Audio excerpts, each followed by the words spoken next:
Hi dears, welcome back to race education. അപ്പോൾ ഈ Monday, അതായത് തിങ്കളാഴ്ചയാണ് നമ്മളെ സോഷ്യൽ സയൻസിന്റെ പബ്ലിക് എക്സാമിനേഷൻ SLCയുടെ.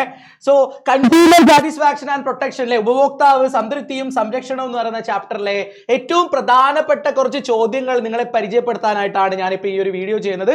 സോ ഈ വീഡിയോ എല്ലാവരും ആദ്യ അവസരം വരെ ഇരുന്ന് കാണുക, സ്കിപ്പ് ചെയ്യാനേ പാടില്ല. ഓക്കെ, അടിപൊളി ചോദ്യങ്ങളാണ്. സോ മക്കളെ, ഒന്നാമത്തെ ചോദ്യം, what are the aspect that A consumer expect while purchasing A product അല്ലെ ആൻഡ് യൂസിങ് സർവീസ്. ഒരു സാധനമോ സേവനമോ വാങ്ങി ഉപയോഗിക്കുമ്പോൾ ഒരു കൺസ്യൂമർ എന്ന രീതിയിൽ നമ്മൾ പ്രതീക്ഷിക്കുന്ന കാര്യങ്ങൾ എന്തൊക്കെയാണെന്നുള്ളതാണ് ചോദിക്കുന്നത്.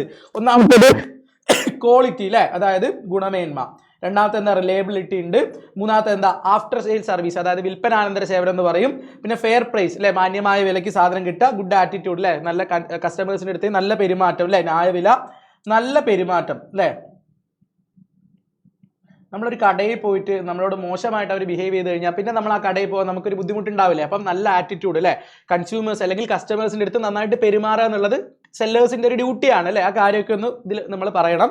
സാധനങ്ങൾ വാങ്ങുമ്പോഴും സേവനങ്ങൾ ഉപയോഗപ്പെടുത്തുമ്പോഴും എന്തെല്ലാമാണ് ഉപഭോക്താവ് എന്ന രീതിയിൽ നമ്മൾ പ്രതീക്ഷിക്കുന്നത് എന്നുള്ളൊരു ചോദ്യം നിങ്ങൾക്ക് എക്സ്പെക്ട് ചെയ്യാം. അപ്പൊ ഈ കാര്യങ്ങളാണ് നിങ്ങൾ ഇതിന് ആൻസർ ആയിട്ട് കൊടുക്കേണ്ടത്. ഇതെല്ലാവർക്കും ക്ലിയർ അല്ലേ, സെറ്റ് അല്ലേ? ഇനി അടുത്തതായിട്ട് നമ്മൾ പറയാൻ പോകുന്നത്, what are the various circumstances where the consumers are exploited or cheated. Consumers വഞ്ചിക്കപ്പെടുന്ന അല്ലെങ്കിൽ എന്താ പറയുക കബളിപ്പിക്കപ്പെടുന്ന സാഹചര്യങ്ങൾ ഏതൊക്കെയാണെന്നുള്ളതാണ് ചോദ്യം അല്ലെ. സെല്ലിംഗ് ലോ ക്വാളിറ്റി പ്രൊഡക്ട്സ് അല്ലെ, ഗുണമേന്മയില്ലാത്ത സാധനങ്ങൾ വിൽക്കുമ്പോൾ എന്താ നമ്മൾ പറ്റിക്കപ്പെടുകയാണ് ചെയ്യുന്നത് അവിടെ കേട്ടോ. ഒന്നാമത്തെ പോയിന്റ് ആയിട്ട് അത് മനസ്സിലാക്കുക. അഡൾട്ടറേഷൻ, മായം ചേർത്തിട്ടുള്ള സാധനങ്ങൾ നമുക്ക് വിൽക്കുക അല്ലെ, മായം ചേർക്കുന്നത്. പിന്നെ അമിത വില ഈടാക്കുക, ചാർജിങ് എക്സസ് പ്രൈസ്. ഇപ്പൊ MRP ഉണ്ടല്ലോ അല്ലെ, MRP എന്ന് വെച്ചാൽ മാക്സിമം റീറ്റെയിൽ പ്രൈസ് ആണ്. ഇപ്പൊ ഒരു സാധനത്തിന് MRP 100 രൂപയാണെങ്കിൽ 100 രൂപയിൽ കൂടുതൽ ആ സാധനത്തിന് ഈടാക്കാൻ പറ്റൂല കടക്കാരന്. അത് 110 രൂപയ്ക്ക് എനിക്ക് വിൽക്കുകയാണെങ്കിൽ എന്നെ പറ്റിക്കുകയാണ് അയാൾ ചെയ്യുന്നത് ആക്ച്വലി അല്ലെ. ആ കാര്യം നിങ്ങളൊന്ന് മനസ്സിലാക്കുക. പിന്നെ manipulation in weights and measures, അളവിലും തൂക്കത്തിലും കൃത്രിമത്വം കാണിക്കുന്നത് വലിയൊരു കുറ്റമാണ് അല്ലെ.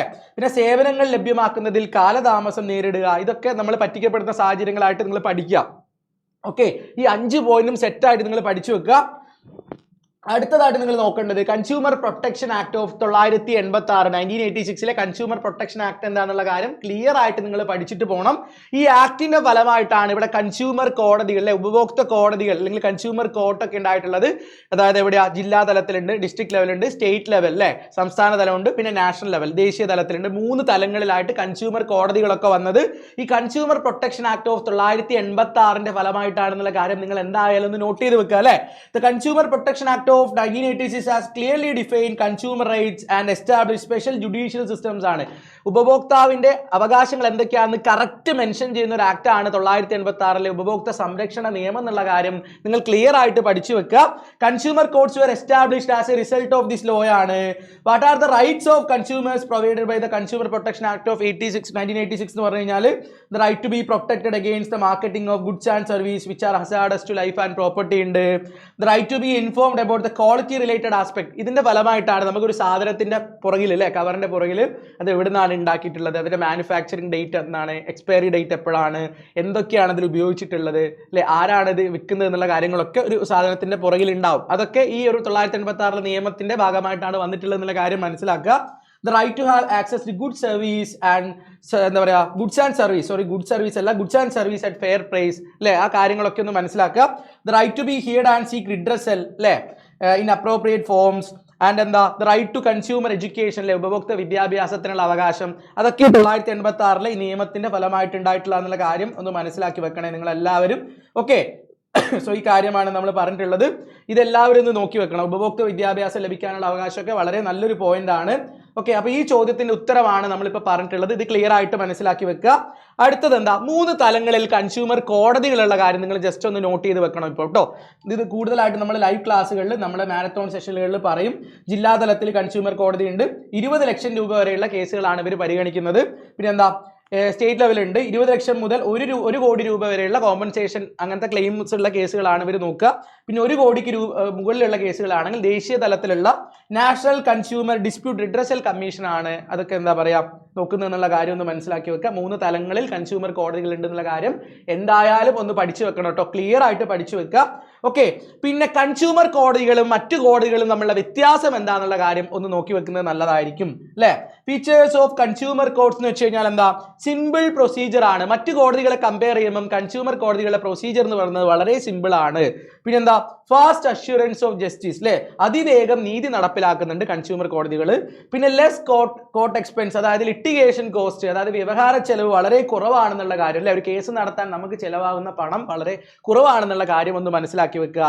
സോ ഫീച്ചേഴ്സ് ഓഫ് കൺസ്യൂമർ കോടതികൾ ചോദിച്ചു കഴിഞ്ഞാൽ ഇത്രയും കാര്യങ്ങൾ നിങ്ങൾ പറയാൻ എന്താ പറയുക, നിങ്ങൾക്ക് പറയാൻ പറ്റണം. ഓക്കെ, ഇനി situation when complaints about consumer എന്താ പറയുക ഡിസ്പ്യൂട്ട് ക്യാൻ ബി ഫൈൽഡ്, എപ്പോഴൊക്കെയാണ് നമുക്ക് കൺസ്യൂമർ കോടതിയെ സമീപിക്കാൻ പറ്റുക എന്നുള്ളൊരു ചോദ്യത്തിന്റെ ആൻസറും കൂടെ നിങ്ങൾ പഠിച്ചു വെക്കുക അല്ലെ. നമ്മൾ വാങ്ങിയ പ്രൊഡക്റ്റ് ഡാമേജ്ഡ് ആണെങ്കിൽ അല്ലെ, നമ്മൾ വാങ്ങിയ സാധനത്തിന് കേടുപാടുണ്ടെങ്കിൽ, പിന്നെ അതേപോലെ എന്താ വിവിധ സർക്കാർ ഇതര സ്വകാര്യ സ്ഥാപനങ്ങളിൽ നിന്ന് ലഭിച്ച സേവനത്തിന് എന്തെങ്കിലും പ്രശ്നം ഉണ്ടെങ്കിൽ, മായം ചേർക്കൽ നിരോധന നിയമം ലംഘിച്ചു കഴിഞ്ഞാൽ, ജീവന് ഹാനികരമായതോ സുരക്ഷിതമല്ലാത്തതായിട്ടുള്ള സാധനങ്ങൾ വിൽക്കുന്ന കണ്ടു കഴിഞ്ഞാൽ നമുക്ക് കേസ് ഫയൽ ചെയ്യാം. നിയമാനുസൃതം രേഖപ്പെടുത്തിയിട്ടുള്ളതോ നിർണ്ണയിക്കപ്പെട്ടിട്ടുള്ളതോ ആയതിനേക്കാൾ കൂടുതൽ, അതായത് MRPനെക്കാട്ടും കൂടുതലായിട്ട് നമ്മൾ കൊടുക്കേണ്ട ഒരു സാഹചര്യം വരികയാണെങ്കിൽ നമുക്ക് അവിടെ കൺസ്യൂമർ കോർട്ടിനെ അപ്രോച്ച് ചെയ്യാൻ പറ്റും. ന്യായരഹിതവും ഉപഭോക്താവിന്റെ സ്വാതന്ത്ര്യത്തെ പരിമിതപ്പെടുത്തുന്നതുമായിട്ടുള്ള വ്യവഹാര നടപടികൾ മൂലം നമുക്ക് നഷ്ടമുണ്ടായി കഴിഞ്ഞു കഴിഞ്ഞാൽ നമുക്ക് കൺസ്യൂമർ കോടതിനെ അപ്രോച്ച് ചെയ്യാം. ഓക്കെ, അപ്പൊ ഇത്രയും കേസുകളിൽ നമുക്ക് എന്താ കൺസ്യൂമർ കോടതിയുടെ അടുത്ത് പോവാന്നുള്ള കാര്യം. പിന്നെ മിസ്ലീഡിങ് അഡ്വർടൈസ്മെന്റ് അല്ലെ, നമ്മളെ തെറ്റിദ്ധരിപ്പിക്കുന്ന രീതിയിലുള്ള പരസ്യങ്ങളിൽ എന്താ പറയുക, പരസ്യങ്ങൾ ഉണ്ടാക്കി കഴിഞ്ഞു കഴിഞ്ഞാൽ അതിനെതിരെ നമുക്ക് എന്താ കൺസ്യൂമർ കോടതിനെ സമീപിക്കാവുന്നതാണ്. ഓക്കെ, ഇനി ഇതും ഒരു കിടിലൻ ചോദ്യമാണ്. നമ്മളിപ്പോൾ കൺസ്യൂമർ കോടതിയുടെ അടുത്ത് പോയി കേസ് നടത്തി, നമ്മൾ കേസിൽ ഇപ്പോൾ ജയിച്ചു എന്ന് വെച്ചോ, എന്തൊക്കെയാണ് നമുക്ക് കിട്ടുക എന്നുള്ള കാര്യം അല്ലേ. What are the compensation for consumer dispute obtain through consumer codes, എന്തൊക്കെ കോമ്പൻസേഷൻ ആണ് അല്ലെ, നമുക്ക് പരിഹാരമായിട്ട് നമുക്ക് എന്തൊക്കെയാണ് ലഭിക്കാന്ന് ചോദിച്ചു കഴിഞ്ഞാൽ, ഒന്ന് നമുക്ക് പകരം സാധനം കൊടുക്കാൻ കൺസ്യൂമർ കോടതി ഉത്തരവിടും അല്ലെ, അതായത് റീപ്ലേസിംഗ് ദ പ്രൊഡക്റ്റ്, നമുക്ക് കേടായ സാധനത്തിന് പകരം പുതിയ സാധനം കൊടുക്കാനായിട്ട് കൺസ്യൂമർ കോടതി ഉത്തരവിടും. Repayment of cash paid in excess, അതായത് നമ്മൾ അമിതമായിട്ട് നമ്മുടെ അടുത്ത് നിന്ന് വാങ്ങിയ തുക തിരിച്ചു കൊടുക്കാനായിട്ട് കോടതി കൽപ്പിക്കും.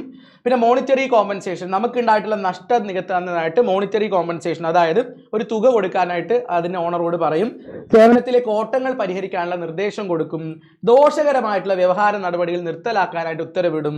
ഹാനികരമായ ഭക്ഷ്യവസ്തുക്കളുടെ വിൽപ്പന നിരോധിക്കാൻ ഉത്തരവിടും. അതുപോലെ പരാതി ചെലവടക്കം നമുക്ക് തിരിച്ചു കൊടുക്കാനായിട്ടൊക്കെ എന്താ പറയാ, അങ്ങനത്തെ കാര്യങ്ങളൊക്കെ കോടതി ഇടപെടുന്നുള്ള കാര്യം ഒന്ന് മനസ്സിലാക്കി വെക്കുക. പിന്നെ എന്താ, ഉപഭോക്തൃ വിദ്യാഭ്യാസം അല്ലെ, കൺസ്യൂമർ എഡ്യൂക്കേഷന്റെ ഏതെല്ലാം മാർഗങ്ങളിലൂടെ നമുക്കത് ഉപയോഗപ്പെടുത്താം എന്നുള്ളതാണ് ചോദ്യം. ഉപഭോക്തൃ വിദ്യാഭ്യാസത്തിന് ഏതെല്ലാം മാർഗങ്ങൾ നമുക്ക് ഉപയോഗപ്പെടുത്താം എന്നുള്ളതാണ് ചോദ്യം.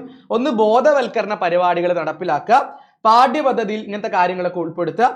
പിന്നെ ദിനാചരണം, കൺസ്യൂമർ ഡേ ഉണ്ടല്ലോ December 24, അത് ആചരിക്കുക സ്കൂളുകളിലും കോളേജുകളിലൊക്കെ. പിന്നെ മാധ്യമങ്ങൾ ത്രൂ എന്താ പറയുക കൺസ്യൂമർ എഡ്യൂക്കേഷൻ ഇമ്പോർട്ടൻസ് പ്ലക്കാർഡുകളും അതേപോലെ പരസ്യങ്ങളൊക്കെ കൊടുക്കുക. ഓക്കെ, സോ ആ കാര്യങ്ങളൊക്കെയാണ് നമ്മൾ ഇന്നത്തെ പ്രധാനപ്പെട്ട ചോദ്യങ്ങളായിട്ട് ഈ ചാപ്റ്ററിൽ പഠിക്കുന്നത്. ബാക്കി കാര്യങ്ങളൊക്കെ നമുക്ക് ലൈവ് ക്ലാസ്സുകളിൽ ഡിസ്കസ് ചെയ്യാം. സോ എല്ലാവരും നമുക്ക് കാണാം. ബൈ.